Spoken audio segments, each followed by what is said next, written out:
حضرت یوسف علیہ السلام نے پھر سالوں حکومت کی مصر پر، پھر وہیں ان کی تدفین ہوئی، اور جب تدفین ہوئی تو اختلاف ہو گیا۔ ہر قبیلہ کہتا تھا ہم نے اپنی طرف یوسف کو دفن کرنا ہے، اس لیے کہ جس طرف ان کو دفن کریں گے خوشحالیاں ہوں گی۔ پھر فیصلہ ہوا کہ سنگ مرمر کے تابوت میں رکھ کے حضرت یوسف کو دفن کیا جائے، اور دفن کرنے کے بعد ایسی جگہ پہ دفن کیا جائے جہاں سے پانی چھو کے گزرتا ہے۔ تو ان کو وہاں دفن کیا گیا، پانی چھو کے گزرتا تھا، لوگ کھیتیوں کو لگاتے تھے اور مصر سرسبز و شاداب رہتا تھا۔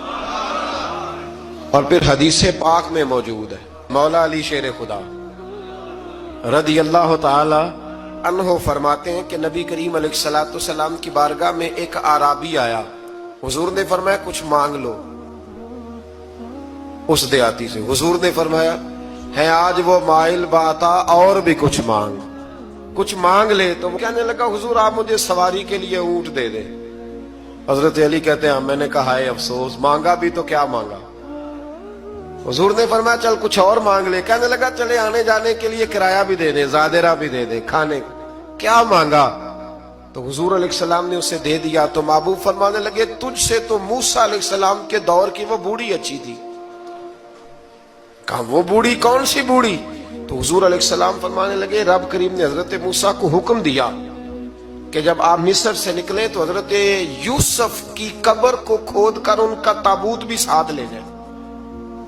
تو حضرت سیدنا موسیٰ علیہ السلام نے عرض کی مالک وہ کیسے پتہ چلے گا؟ فرمایا وہ تو آپ نے خود ہی پتہ کرنا ہے کہ وہ تابوت کہاں ہے۔ وہ دریا کے اندر تھا۔ کیسے پتہ کرتے کرتے پتہ چلا کہ ایک بوڑھی اماں ہے، اسے پتہ ہے تابوت کہاں ہے۔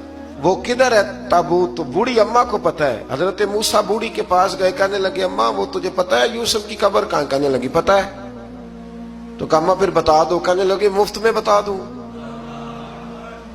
نبی کے مزار کا ایڈریس اور فری میں بتا دوں، یہ کیسے ہو سکتا ہے؟ تو حضرت سیدنا موسیٰ فرمانے لگے چل قیمت لے، طبرانی کی حدیث ہے، حضور بیان فرماتے ہیں۔ حضرت موسیٰ کہنے لگے بتا کیا لے گی؟ کہنے لگی مجھے نا جنت میں وہ والا مکان دلائیں جس کے پڑوسی موسیٰ علیہ السلام ہو، میری اور آپ کی دیوار کٹھی ہو، کیا عقیدہ کند۔ اللہ اکبر۔ تو حضرت موسیٰ کہنے لگے چل اماں مہربانی کر جنت مانگ لے، اب تو پڑوس ہی مانگنے لگ گئی ہے۔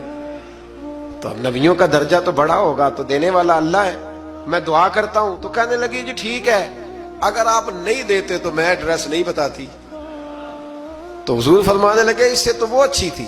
حضرت موسیٰ نے عرض کی کہ یا اللہ یہ نہیں بتا رہی تو اب کیا کروں؟ فرمایا موسیٰ وعدہ تو کر لے، مکان میں دے دوں گا، وعدہ کر لے۔